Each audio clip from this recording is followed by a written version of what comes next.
President is walking in. President in the room. I'm going to hop off the bridge. Good afternoon, everyone. I'm Betsy DeVos, U.S. Secretary of Education. This administration seeks to provide educational opportunities for all students, especially those underserved and marginalized. HBCUs play a very important role in American education. Under President Trump's leadership in supporting and uplifting HBCUs, we are taking important steps to ensure that HBCUs and the students they serve remain influential players in their communities and in our country. It's a pleasure to work with Executive Director Jonathan Holyfield and the entire staff of the initiative, and we all join President Trump in his strong commitment to the success of HBCUs and their students. We're excited to hear the President's announcement, and so without further ado, the President of the United States. Thank you very much. Well, thank you very much. We appreciate it. This is very important, and very important to me and the administration. I want to, again, reiterate such a commitment to what we're doing in so many different aspects, and especially the incredible job that Betsy is doing.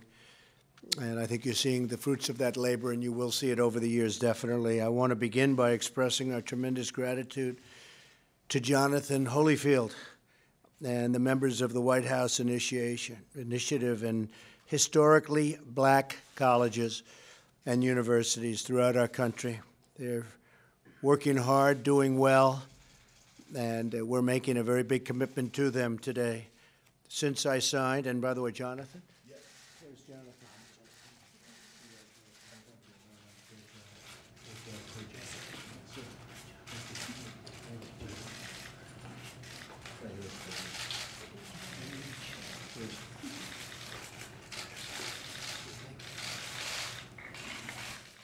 Since I signed the executive order establishing this initiative in my administration, we have made great strides in strengthening HBCUs, a cherished and vital institution in our country. Very important.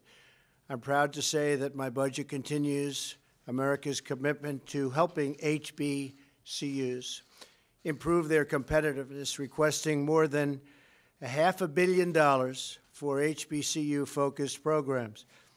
Further, the recent budget deal allows for the forgiveness of any outstanding loans owed under the HBCU Hurricane Supplement Loan Program, which was a very difficult task, and it worked out. I'm also pleased that our expansion of the Pell Grant eligibility will greatly help the many students attending our wonderful HBCUs. Today, I'm honored to announce that Johnny Taylor, Jr., well known to a lot of us, great guy, will serve as our new chairman and chairman of the President's Board of Advisors on Historically Black Colleges and Universities. Johnny is the CEO of the Society for Human Resource Management, which serves to connect the students at these institutions with the jobs of tomorrow. He also recently served as president of the Thurgood Marshall College Fund. I know he will advance the cause of HBCUs, a major priority of our administration. And with that, I'd like to introduce and thank Chairman Taylor and invite him to the podium to say a few words. Thank you. Thank you very much.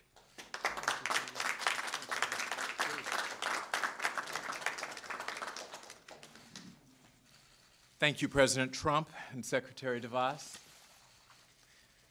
I appreciate the trust you have placed in me to chair the President's Board of Advisors on HBCUs. It has been my life's work to unleash talent in all of its forms from wherever it originates. As CEO of the Society for Human Resource Management, we call it SHRM, I work with employers across the country and indeed across the world.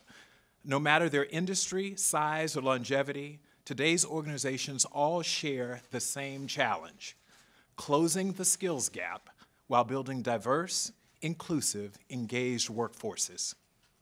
For each of them, the war for talent, as we've come to call it, will never end. And thanks to this incredibly strong economy, it's now a way of life. And today, people are an organization's only competitive advantage. Employers depend on our country's educational institutions as a reliable source of the multifaceted talent they need. HBCUs are a critical conduit for this talent. Every year, over 300,000 students turn to these institutions, HBCUs, for their education and to prepare them for their careers. This President's Advisory Board can be a nexus between higher educational institutions and employers. As CEO, I've been a CEO in both nonprofit and for-profit organizations, a former Fortune 500 chief HR executive, and someone with over 7.5 years of experience in the HBCU space. I am really up for this challenge.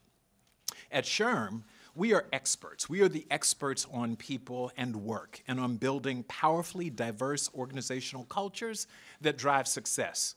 SHRM's 300,000 members impact the lives of over 100 million people in the American workforce.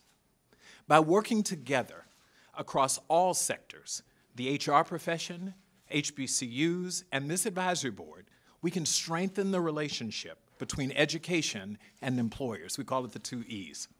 This advisory board can facilitate this critical relationship and support innovations in work-based learning opportunities for HBCU students. And as the world's largest human resources organization and association, SHRM can now work with CEOs to connect industry to the diverse talent at our wonderful HBCU institutions.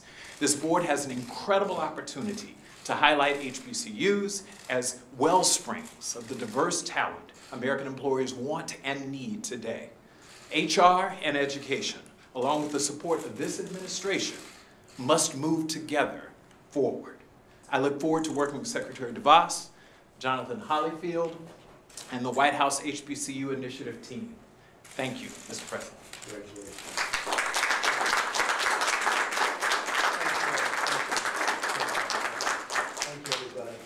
Thank you, everybody. Mr. President, I'm here to down here to clear, sir.